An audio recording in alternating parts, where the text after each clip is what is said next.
माँ दुर्गा अपने पहले स्वरूप में शैलपुत्री के नाम से जानी जाती हैं। पर्वतराज हिमालय के यहाँ पुत्री के रूप में उत्पन्न होने के कारण इनका यह नाम पड़ा। वृषभ स्थिता इन माता जी के दाहिने हाथ में त्रिशूल और बाएं हाथ में कमल पुष्प सुशोभित है। यही नवदुर्गाओं में प्रथम दुर्गा है। अपने पूर्व जन्म में ये प्रजापति दक्ष की कन्या के रूप में उत्पन्न हुई थी, तब इनका नाम सती था। इनका विवाह भगवान शंकर जी से हुआ था। एक बार प्रजापति दक्ष ने एक बहुत बड़ा यज्ञ किया।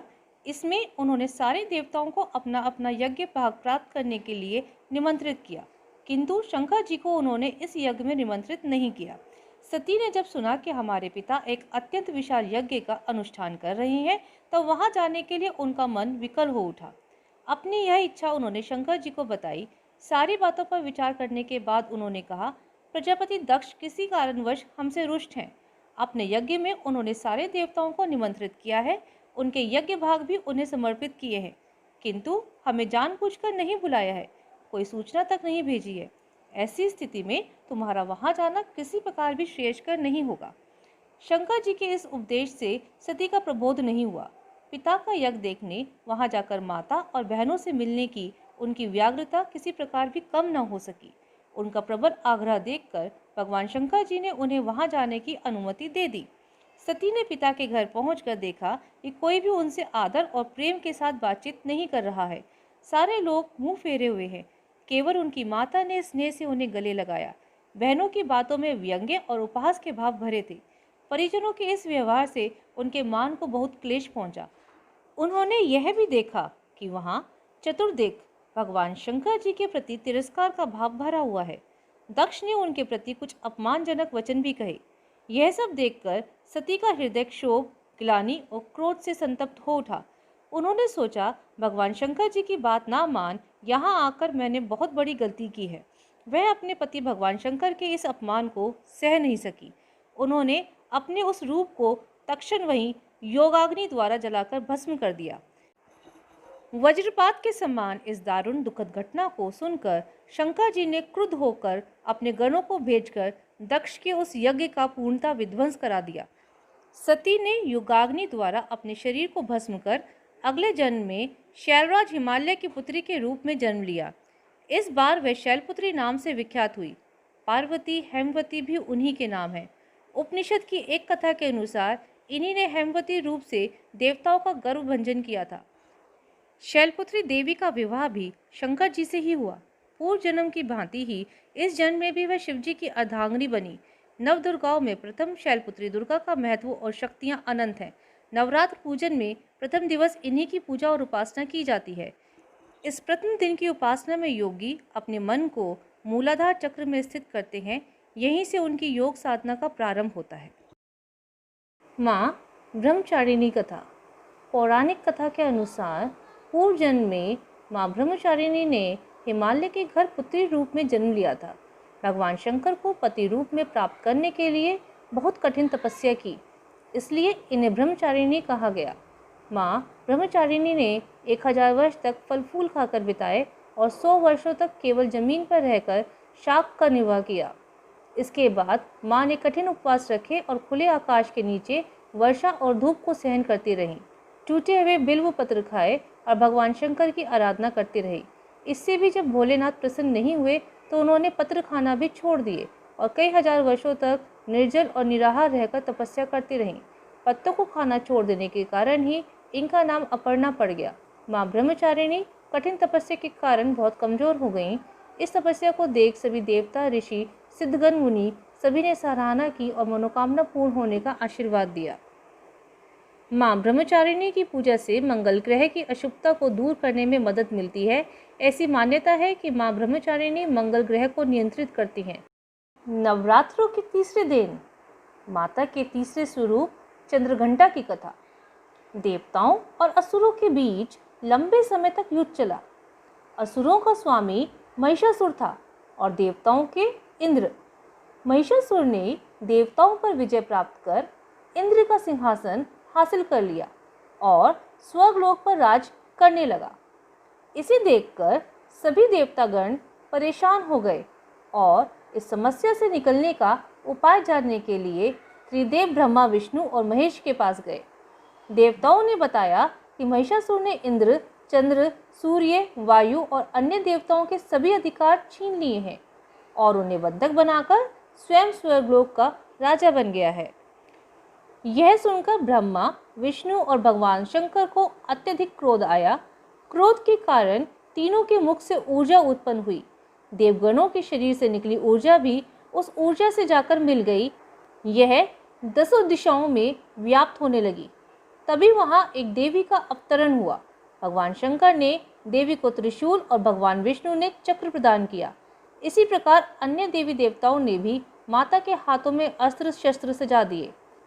इंद्र ने भी अपना वज्र और ऐरावत हाथी 1 घंटे के लिए दिया। सूर्य ने अपना तेज और तलवार दिया और सवारी के लिए शेर दिया। देवी अब महिषासुर से युद्ध के लिए पूरी तरह से तैयार थीं। उनका विशालकाय रूप देखकर महिषासुर यह समझ गया कि अब उसका काल आ गया है। महिषासुर ने अपनी सेना को देवी पर हमला करने को कहा। अन्य दैत्य और दानवों के दल भी युद्ध में कूद पड़े। देवी ने एक ही झटके में दानवों का संहार कर दिया। इस युद्ध में महिषासुर तो मारा ही गया, साथ में अन्य बड़े दानवों और राक्षसों का संहार मां ने कर दिया। इस तरह मां ने सभी देवताओं को असुरों से अभेदान दिलाया। नमस्कार। नवरात्रि के चौथे दिन देवी शक्ति के कुष्मांडा स्वरूप की पूजा की जाती है। ऐसा माना जाता है जब सृष्टि की रचना नहीं हुई थी उस समय चारों तरफ अंधकार था। तब देवी के इस स्वरूप द्वारा ब्रह्मांड का जन्म हुआ। देवी कुष्मांडा अष्टभुजा से युक्त हैं, अतः इन्हें देवी अष्टभुजा के नाम से भी जाना जाता है। ये भक्तों के कष्ट, रोग, शोक, संतापों को नष्ट करती हैं। माना जाता है देवी कुष्मांडा की मुस्कान के कारण कॉस्मिक एग का उत्पादन हुआ था। उनकी मुस्कान ने अंधेरी की संपूर्णता को ब्रह्मांड की नई रचना में बदल दिया। वह भगवान सूर्य की शक्ति का स्रोत हैं। उनके बिना सूर्य के प्रकाश और ऊर्जा मंद हो जाएगी और दूर हो जाएगी। देवी कुष्मांडा को एक त्रिशूल, डिस्कस, तलवार, हुक, गदा, धनुष, तीर और 2 जार शहद और रक्त धारण करते हुए 8 से 10 हाथों से दर्शाया गया है। इनका नाम इनकी मुख्य भूमिका को इंगित करता है। कु का अर्थ है थोड़ा, उषा का अर्थ है गर्म या ऊर्जा और अंड का अर्थ है ब्रह्मांडीय अंडा। देवी कुष्मांडा स्वास्थ्य में सुधार करती हैं और धन व शक्ति को बढ़ाती हैं। नवरात्रि के चौथे दिन माँ दुर्गा के देवी कुष्मांडा रूप की पूजा की जाती है। धन्यवाद। नवरात्रि में 5वें दिन पूजी जाने वाली माँ स्कंद माता की कथा। कार्तिकेय को देवताओं का कुमार सेनापति भी कहा जाता है। कार्तिकेय को पुराणों में सनत कुमार, स्कंद कुमार आदि नामों से भी जाना जाता है। माँ अपने इस रूप में शेर पर सवार होकर अत्याचारी दानवों का संहार करती हैं। पर्वतराज की बेटी होने के कारण इन्हें पार्वती भी कहते हैं और भगवान शिव की पत्नी होने के कारण इनका एक नाम महेश्वरी है। इनके गौर वन के कारण इन्हें गौरी भी कहा जाता है। माँ को अपने पुत्र से अधिक प्रेम है, इसलिए इन्हें स्कंद माता कहा जाता है, जो अपने पुत्र से अत्यधिक प्रेम करती हैं। माँ कमल के पुष्प पर विराजित अभय मुद्रा में होती हैं, इसलिए इन्हें पद्मासना देवी और विद्यावाहिनी दुर्गा भी कहा जाता है। नवरात्र के छठे दिन माँ कात्यायनी देवी की कथा। पौराणिक कथा के अनुसार महर्षि कात्यायन ने माँ आदिशक्ति की घोर तपस्या की थी। उनकी तपस्या से प्रसन्न होकर माँ ने उन्हें उनके यहाँ पुत्री रूप में जन्म लेने का वरदान दिया था। माँ का जन्म महर्षि कात्यायन के आश्रम में ही हुआ था। माँ का लालन पालन कात्यायन ऋषि ने ही किया था। पुराणों के अनुसार जिस समय महिषासुर नाम के राक्षस का अत्याचार बहुत अधिक बढ़ गया था, उस समय त्रिदेवों के तेज से माँ की उत्पत्ति हुई थी। माँ ने ऋषि कात्यायन के यहाँ आश्विन मास के कृष्ण पक्ष की चतुर्दशी के दिन जन्म लिया था। माँ ने दशमी तिथि के दिन महिषासुर का अंत किया था। इसके बाद शुंभ निशुंभ ने भी स्वर्गलोक पर आक्रमण करके इंद्र का सिंहासन छीन लिया था और नवग्रहों को बंधक बना लिया था। अग्नि और वायु का बल पूरी तरह छीन लिया गया था। उन दोनों ने देवताओं का अपमान करके उन्हें स्वर्ग से निकाल दिया था। इसके बाद सभी देवताओं ने माँ की स्तुति की। माँ ने शुंभ और निशुंभ का भी वध करके देवताओं को इस संकट से मुक्ति दिलाई थी, क्योंकि माँ ने देवताओं को वरदान दिया था कि वे संकट के समय में उनकी रक्षा अवश्य करेंगी। नवरात्रि के 7वें दिन पूजी जाने वाली माँ कालरात्रि देवी की कथा। एक बहुत बड़ा दानव था रक्तबीज। उसने देवों और जनमानस को परेशान कर रखा था। उसकी विशेषता यह थी कि जब उसके खून की बूंद धरती पर गिरती थी तो उससे उसका जैसा हूबहू रूप बन जाता था। सभी देवता भगवान शिव जी के पास गए। शिव जी ने देवी पार्वती से अनुरोध किया। इसके बाद माँ ने स्वयं शक्ति संधान किया। माँ पार्वती का चेहरा एकदम भयानक डरावना सा दिखने लगा। फिर जब वो एक हाथ से रक्तबीज को मार रही थी तभी दूसरे हाथ में एक मिट्टी के पात्र खप्पर से झेल लेती और रक्त को जमीन पर गिरने नहीं देती। इस तरह रक्तबीज को मारने वाला माँ पार्वती का ये रूप कालरात्रि कहलाया। नमस्कार। नवरात्रि के 8वें दिन महागौरी की पूजा की जाती है। हिंदू पौराणिक कथाओं के अनुसार देवी महागौरी में अपने भक्तों की सभी इच्छाओं को पूरा करने की शक्ति है। जो देवी की आराधना करता है उसके जीवन में सभी कष्टों से मुक्ति मिलती है। महागौरी की 4 भुजाएं हैं। उसका दाहिना हाथ भयभीत करने की मुद्रा में है और दाहिना निचला हाथ उसमें एक त्रिशूल रखता है। वह अपने बाई ऊपरी बाह में एक तंबूरा रखती हैं और निचला एक आशीर्वाद के रूप में है। इस अवतार को गौरी नाम दिया गया है। यह अपने रंग के कारण है। देवी सफ़ेद कपड़े पहनती हैं, इसलिए उन्हें श्वेतांबरधरा के नाम से भी जाना जाता है। उनके दाहिने हाथ में त्रिशूल धारण करती हैं और दूसरा दाहिना हाथ अभय मुद्रा में है। एक हाथ में डमरू और दूसरे बाएं हाथ में वरदा मुद्रा है। देवी बैल की सवारी करती हैं और इसलिए इन्हें वृषभानु के नाम से भी जाना जाता है। ऐसा कहा जाता है कि देवी शैलपुत्री, जो सर्वशक्तिमान भगवान शिव से शादी करने के बाद देवी पार्वती बन गई थी, उन्होंने कठिन तपस्या के बाद भगवान शिव को अपने पति के रूप में प्राप्त किया था। कठिन तपस्या के दिनों में वह काली और सुस्त हो गई थी। जब भगवान शिव उनके प्रेम और बलिदान से प्रभावित हो गए तो उन्होंने उन्हें शुद्ध गंगा जल से धोया।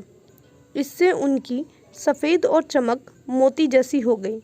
इस सुधार के बाद देवी को महागौरी नाम दिया गया। वह शांति और धीरज रखने वाली देवी हैं। कहा जाता है कि उनकी पूजा करने से भक्त का दिल साफ हो जाता है और वह पवित्र हो जाता है। देवी महागौरी भक्तों के सभी कष्टों को नष्ट कर देती हैं तथा भक्तों के सभी पापों का नाश कर देती हैं। धन्यवाद। नवरात्रि के अंतिम दिन माँ सिद्धिदात्री की पूजा की जाती है। माँ की पूजा करने से मनुष्य को कर्मों से लड़ने की शक्ति प्राप्त होती है। देवी सिद्धिदात्री की पूजा करने से मनुष्य के जीवन की सभी इच्छाएं पूर्ण होती हैं। माँ कमल के आसन पर विराजमान है। उनके हाथों में कमल, शंख, गदा, सुदर्शन चक्र है जो जीवन में सही मार्ग की ओर अग्रसर करते हैं। नवमी के दिन माँ की आराधना से यश, बल व धन की प्राप्ति होती है। इस दिन पूजा करने से अंतरात्मा को दिव्य पवित्रता प्राप्त होती है और जीवन में अच्छे कर्म करने की प्रेरणा मिलती है। भगवान शिव ने भी माँ सिद्धिदात्री की ही उपासना की थी, जिसके बाद उनका आधा शरीर देवी का हो गया था। आधा शरीर नर और आधा शरीर नारी का होने के कारण ही इन्हें अर्धनारीश्वर भी कहा गया। माँ सिद्धिदात्री को सिंह पर सवारी करने वाली, चतुर्भुज तथा सर्वदा प्रसन्न रहने वाली माता कहा जाता है। माँ की उपासना करने से भक्तों को धर्म, अर्थ, काम व मोक्ष मिलता है।